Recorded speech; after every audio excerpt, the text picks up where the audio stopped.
Boa tarde, pessoal. Sou Ian, gerente de relações com investidores da Tegma. Sejam bem-vindos à conferência da Tegma para a discussão dos resultados referentes ao segundo trimestre de 2026. Esta conferência está sendo gravada e o replay poderá ser acessado no site de relações com investidores da Tegma. Informamos que todos os participantes estarão apenas assistindo à conferência durante a apresentação e em seguida iniciaremos a sessão de perguntas e respostas, quando mais instruções serão fornecidas. Para os ouvintes da conferência em inglês, disponibilizamos no chat o link da apresentação em versão inglês para o acompanhamento. Haja vista que projetaremos somente a versão em português. Gostaria agora de passar a palavra para Nivaldo, CEO da Tegma, que dará início à apresentação. Por favor, Nivaldo, pode prosseguir. Boa tarde a todas e todos, sou Nivaldo Tuba, CEO da Tegma, e em nome de toda a empresa agradeço mais uma vez a participação em nossa teleconferência de resultados. Tenho aqui comigo o Ramon Pérez, nosso diretor financeiro de RI, e o Ian Nunes, nosso gerente executivo de RI.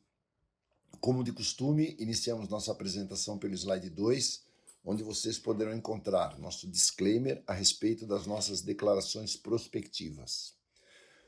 No próximo slide, o de número 3, falamos dos destaques do trimestre, em que o primeiro foi a aprovação do pagamento de 62% do lucro líquido do primeiro semestre de 2026 em dividendos e juros de capital próprio. Essa distribuição corresponde a R$ 1,14 por ação e 3,8% de dividend yield. A data de corte será no próximo dia 6 de agosto e a data de pagamento 18 de agosto. O segundo destaque é uma iniciativa da logística integrada da Tegma. A divisão começou a prestar um serviço novo de gestão de contêineres para a BYD, entre o Porto de Salvador e a fábrica do cliente, na cidade de Camaçari. Esse novo serviço é mais um, além dos outros que prestamos pela divisão de logística de veículos, e é um movimento para que a Tegma seja vista como um prestador de serviços integral por parte de seus clientes. O terceiro destaque trata dos investimentos que foram aprovados pelo Conselho de Administração em pátios e que somam 30 milhões. Esses investimentos são na compra de um pátio e benfeitoria em outros, na cidade de Camaçari, próximos à fábrica da BYD, e também benfeitorias em terrenos perto da fábrica da Passe, que é o polo automotivo do Ceará, na cidade de Horizonte. Esses investimentos refletem efetivamente o aumento da demanda pelo serviço de gestão de pátios e armazenamento por parte dos clientes e reforçam a presença da Tegma como um operador logístico completo. O quarto destaque é um motivo de muito orgulho para a Tegma. Talvez os números não reflitam apropriadamente a complexidade dessas duas operações de descarga de navios com 12 mil veículos da BYD que chegaram através do porto de Itajaí, no estado de Santa Catarina. A mobilização eficiente de pessoal, caminhões e pátios se reflete no sucesso dessas operações que conseguiram escoar o volume de 2 navios com 7 e 5 mil veículos entre 70 e 80 horas para um pátio da Tegma em Araquari, também no estado de Santa Catarina. Externo aqui os meus parabéns às equipes responsáveis. Indo para o slide 4, temos os principais indicadores do mercado automotivo no segundo trimestre de 2026, como as vendas domésticas, que apresentaram um robusto crescimento de 24%, conforme demonstrado no gráfico acima. Esse desempenho é consequência de condições promocionais oferecidas pelas montadoras e concessionárias, do aumento do financiamento automotivo, da manutenção do baixo índice de desemprego e também do aumento da confiança do consumidor. Outros fatores que impulsionaram esse desempenho têm sido a eletrificação da frota e o desempenho dos carros sustentáveis, aliado ao programa de isenção do governo a veículos menos poluentes. Esse patamar de vendas, destaque-se, é o mais alto desde o ano de 2014. Abaixo à esquerda, mostramos a produção local, que cresceu 13%, atingindo quase 700 mil unidades. Esse valor reflete principalmente o crescimento do licenciamento. Mostramos também a queda de 23% nas exportações ao lado, que foi reflexo da redução das compras da Argentina e do Uruguai, além da maior competição das montadoras chinesas nessas regiões. No slide 5, sobre os indicadores operacionais da divisão de logística automotiva, destacamos que a quantidade de veículos transportados entre domésticos e exportação aumentou em 21% no trimestre, se refletindo em um market share de 23,8%, ou seja, 1,3 pontos percentuais superior na comparação anual. Esse desempenho é consequência do crescimento superior ao mercado de clientes chaves da Tegma. A distância média apresentou crescimento de 8%, com o aumento da distância das viagens nacionais e da sua participação no total das viagens. Muito bem.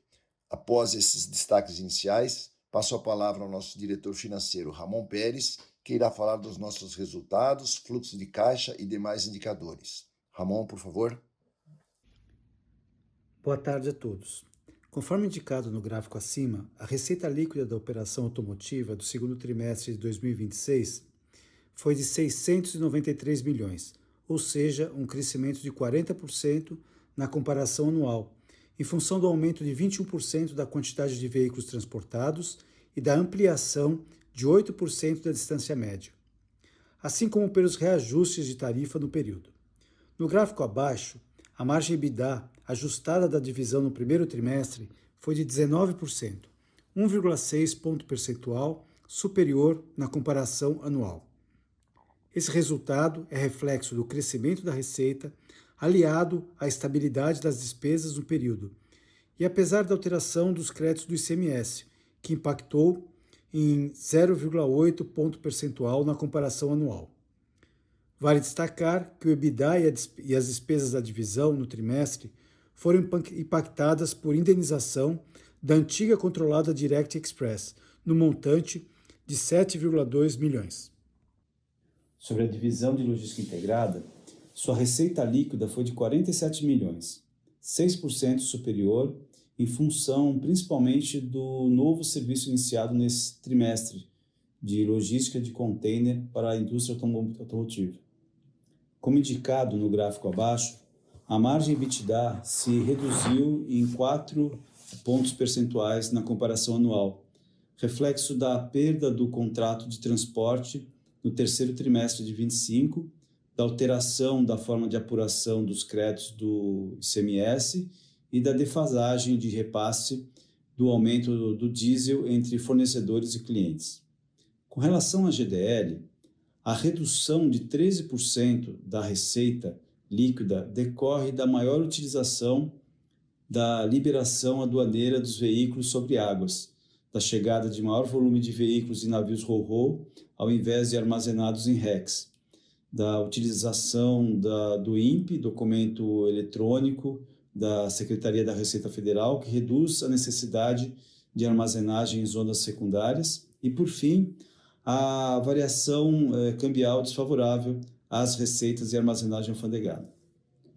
Com relação às margens, além da menor diluição de custos em função da queda das receitas, sua queda se deve a maiores custos operacionais, tais como o valor do aluguel de pátios na comparação anual. Tais áreas serão desmobilizadas à medida que o estoque de veículos se reduz. Sobre o consolidado da Tegma, verifica-se uma receita líquida de 740 milhões, 37% superior, explicada pelo desempenho da divisão de logística automotiva e o crescimento de seus indicadores operacionais, mas também por novos contratos da logística integrada. O EBITDA ajustado, que desconsidera o impacto da indenização não recorrente, cresceu 46% no trimestre, com expansão de margem no período, em função do crescimento expressivo da receita e a estabilidade das despesas. O lucro líquido no segundo TRI, ao lado, cresceu 24%, mas apresentou uma retração de 1,2 ponto percentual da margem, em função da redução da equivalência patrimonial e do aumento das despesas financeiras. Passando para o slide 10, apresentamos no gráfico à esquerda o ciclo de caixa ao final do segundo trimestre, que foi de 39 dias, dentro do intervalo habitual dos últimos trimestres. O CAPEX do trimestre foi de 15 milhões de reais, em função da compra de um terreno em Camaçari, no montante de 4 milhões, aquisição de frota própria para logística de veículos usados, no total de 1,7 milhão, além de benfeitorias em pátios em Camaçari e em Cariacica, no montante de 2,1 milhões. O fluxo de caixa livre da companhia foi de 1 milhão negativo, uma queda em relação ao segundo trimestre de 25, em função do elevado nível de consumo de capital de giro, dado o expressivo crescimento da receita da logística automotiva. No slide 11, apresentamos detalhes da nossa estrutura de capital. No gráfico à esquerda, podemos ver o caixa atual de 197 milhões de reais, superior às amortizações da dívida bruta dos anos seguintes, o que se reflete em um caixa líquido de 56 milhões. A dívida bruta da companhia atingiu um valor de 141 milhões a um custo médio de CDI mais 0,94%, uma redução versus o custo de março de 26, em função da contratação de financiamentos junto ao programa Renova Frota BNDES, para aquisição de frota própria ao custo muito competitivo de CDI menos 2,2%. Quanto aos indicadores de rentabilidade, em função de todos os efeitos mencionados anteriormente, tanto o ROIC quanto o ROI e o EVA se recuperaram neste trimestre, depois de 3 trimestres consecutivos de queda. À direita, mostramos o histórico de dividendos e juros sobre o capital próprio pagos. Nesse trimestre, deliberamos na data de ontem o pagamento de 75 milhões em dividendos e em JCP, para pagamento no dia 18 de agosto e data de corte no dia 6 de agosto. No próximo slide, conforme mostrado no gráfico acima, vemos o desempenho da nossa ação em comparação com o índice Ibovespa e do índice Small Caps, tomando-se como base zero o fechamento do ano passado. Como podemos constatar, em que pese nossa performance operacional e os resultados financeiros obtidos até agora, a Tegma permanece sendo negociada a múltiplos ligeiramente abaixo da sua média histórica. Assim, agradeço mais uma vez a participação e interesse de todos pela companhia e gostaria de abrir a sessão de perguntas e respostas. Obrigado, Ramon. Iniciaremos agora a sessão de perguntas e respostas para investidores e analistas. Caso deseje fazer alguma pergunta, por favor, pressione o botão levantar a mão. Se sua pergunta for respondida, você pode sair da fila clicando em abaixar a mão. Caso deseje fazer alguma pergunta por escrito, por favor, digite sua pergunta no campo do Q&A, na parte inferior da tela. Eu vou liberar a primeira pergunta via áudio do Gabriel Rezende. Por favor, podem liberar o Gabriel. Oi, obrigado, Ian. Boa tarde, Nivaldo, Ramon. Obrigado pelo espaço aqui. Eu queria só explorar um pouquinho mais a dinâmica de margem, né? Dado que a gente tem visto o volume da indústria bem forte, né? O volume da indústria aqui de veículos leves, e ao que tudo indica, né? A gente deve continuar vendo aqui um patamar saudável para os próximos meses. Queria entender um pouco mais o que explicou essa, pelo menos aqui do nosso lado, né? Essa surpresa positiva de margem que a gente notou no segundo trimestre. A gente vinha percebendo que a companhia teve alguns desafios ali do lado de margem EBITDA, rentabilidade, né? A gente imagina aqui vários fatores, né? A companhia rampando contratos novos, talvez alguma ineficiência operacional por conta do volume marginal da companhia eventualmente comprometer algumas operações. Enfim, a gente estava esperando uma margem um pouco mais baixa aqui para esse segundo trimestre, muito por conta disso, e a gente acabou tendo essa surpresa positiva aí perto dos 18% ali no segmento automotivo. Queria entender como que a companhia notou os desafios que impactaram os últimos trimestres, impactando o segundo trimestre, e como que a gente deveria ver essa margem se comportando nos próximos trimestres. E dentro disso também, se tem algum repasse de preço que aconteceu ao longo do segundo trimestre, que não foi inteiramente incorporado no segundo trimestre, deve aparecer ali o fator cheio só no terceiro tri. Obrigado.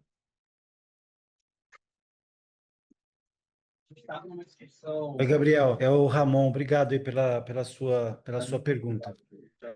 De fato, assim, os trimestres anteriores, né, como a gente procurou explicar, detalhar, tanto verbalmente como nos nossos relatórios, existiram alguns efeitos aí relacionados à operação que afetaram a nossa margem. A gente falou sobre o efeito do transporte aquaviário, né, da balsa, falamos também sobre algumas questões relacionadas a deslocamento de equipes, né?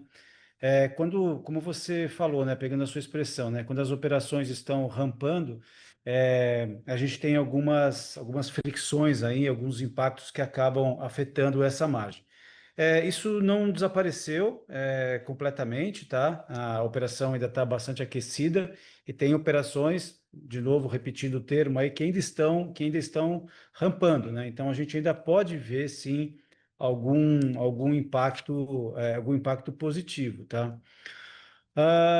De qualquer forma, além do volume, né, a gente também procurou destacar isso no nosso relatório. A gente teve um efeito positivo da quilometragem, né, do aumento de quilometragem, que são os dois drivers aí da nossa receita.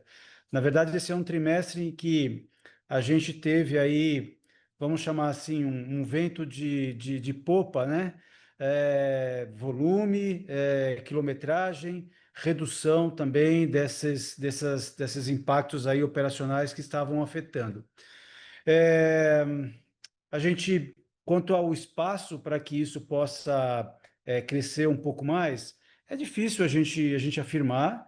O que eu posso dizer é que a gente está sempre trabalhando para estabilizar esses efeitos que podem diminuir a nossa margem, né, esses efeitos operacionais, visando apresentar alguma alavancagem operacional e uma melhoria das nossas margens ainda pode existir, mas obviamente a gente não pode se comprometer com nenhuma promessa nesse sentido.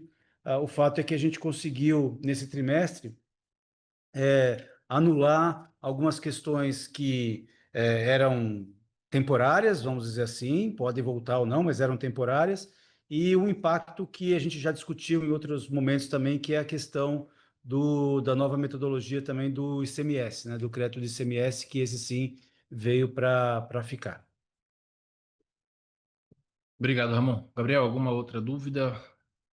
Não, na verdade, só dentro disso, Ramon, ficou bem claro aí a discussão sobre o operacional. Só para confirmar a questão de repasse de tarifas, né? Entendo que talvez tenha tido algum repasse aqui no segundo TRI, só entender o timing desse repasse, se ficou mais na ponta do segundo TRI, portanto, a gente deveria ter esse fator positivo no trimestre cheio aqui a partir do terceiro TRI. Com certeza, os principais, a gente tem alguns reajustes que ocorrem um pouco antes, mas os nossos principais clientes, eles acabam acontecendo aí a partir de maio, abril, maio, enfim, então você tem razão, isso deve impactar positivamente o mês cheio, o trimestre cheio a partir de agora. Ótimo, obrigado, Nivaldo, Ramon, Ian. Obrigado. Deixo em aberto para novas perguntas, seja via áudio, seja via chat. Estamos aqui no aguardo, por um instante. Uma pergunta do Fernando Guerreiro. Boa tarde. Podem falar um pouco sobre novos contratos com montadoras nos próximos trimestres? Alguma negociação avançada? Eu passo a resposta para o Nivaldo. Guerreiro, obrigado pela pergunta. Esse movimento é dinâmico, né? Principalmente quando falamos dos entrantes chineses, novas montadoras vêm chegando, novos comercializadores de veículos vêm chegando, e nós estamos atentos, sempre participando dos bids, no sentido de poder oferecer, em especial, o serviço de transporte, mas também, quando possível, o serviço de armazenagem de pátios e tudo mais, né? Obviamente que isso ocorre sempre dentro de uma confidencialidade, né? Então, não posso te citar, infelizmente, em nomes, mas só te dizer que estamos sempre muito atentos aí a todas as movimentações. Obrigado, Nivaldo. Esperar só mais um pouco. Alguém tem mais alguma outra pergunta? Temos mais outras duas perguntas. Tem uma pergunta do Nelson Chaves. Desculpem, cheguei. Existe a possibilidade da empresa voltar ao mercado de debêntures para o mercado? Vou passar para o Ramon. Oi, Nelson. Obrigado pela sua pergunta. Assim, o que eu posso comentar sobre isso? Primeiro, lembrar, né, que a companhia é uma companhia bastante desalavancada, né? Ela tem um caixa excedente. A gente, inclusive, considera isso uma vantagem competitiva que a gente tem. A gente tem bastante flexibilidade e a gente tem sim um espaço para poder aproveitar dessa alavancagem, seja para o investimento aí em operações correntes, né? Seja para o crescimento orgânico, né? Aliás, a gente tem feito aí alguns CAPEX que a gente tem anunciado justamente na esteira dessas boas notícias, nessa esteira aí do crescimento de receita, de novos mercados, seja para eventuais movimentos inorgânicos. Quanto ao instrumento que a gente vai utilizar, o tipo de dívida que a gente vai utilizar, é difícil precisar, depende do montante dessa eventual captação. Enfim, precisa ter um tamanho crítico suficiente para que a gente possa acessar o mercado de debêntures, mas não tá descartado, isso vai depender das nossas necessidades. Mais recentemente, a gente tem utilizado instrumentos, outros tipos de instrumentos mais simples, vamos dizer assim, mais rápidos de se operacionalizar e com um custo menor de estruturação, né? Então, não está descartado. A gente já esteve nesse mercado presente no passado, já tem algum tempo que a gente saiu, mas é o que eu consigo comentar a respeito da sua pergunta, tá bom? Obrigado, viu? Temos uma outra pergunta do Fábio, Alfredo do For Sale. Se puder explicar o crescimento da KM média, é apenas o efeito da maior participação da BYD no mix ou existe algum outro efeito? Vou passar para o Nivaldo. Alfredo, obrigado. Você tem razão, a BYD tem uma participação importante nesse aumento da quilometragem, em especial os veículos carregados lá em Cariacica, no estado do Espírito Santo, e com menos relevância os veículos carregados em Camaçari. Há também rotas que vão do Rio Grande do Sul até Pernambuco e que nós nos valemos delas, né? Isso também faz com que a quilometragem média tenha um crescimento. Tá? Então, é um mix, e você tem razão quando você cita BYD. Citando BYD, eu tenho que destacar veículos carregados em Cariacica. Obrigado, Nivaldo. Pessoal, não temos mais perguntas. Eu vou passar para o Nivaldo fazer suas considerações finais. Bom, pessoal, mais uma vez, muito obrigado pela atenção de vocês, pela participação. Eu quero destacar realmente números muito bons atingidos aí pela Tegma, né? Volumes movimentados muito interessantes, sempre muito aderentes, a Tegma sempre muito aderente à evolução do mercado automobilístico, né? Então, se olharmos aí no segundo TRI de 26 em relação a 25, os licenciamentos cresceram 24%. Se olharmos no primeiro semestre, os licenciamentos de 26 em relação a 25 cresceram 20%. E queria destacar também, nesse cenário de evolução, o efetivo processo evolutivo que a nossa divisão de logística integrada vem vivenciando, né? Não só com as operações já conhecidas dos senhores, que é de granéis sólidos, de embalagens, de logística geral, mas também através de novos negócios dentro da indústria automobilística, dentro da logística integrada da indústria automobilística. E aí destacamos o fato, né, da nossa participação efetiva na logística da fábrica da BYD, com transporte de containers, com transporte de algumas matérias-primas e oferindo resultados que há alguns anos nós não oferíamos, né? Ou seja, trazendo também à tona a logística integrada como um novo peso no balanceamento das receitas e resultados da companhia.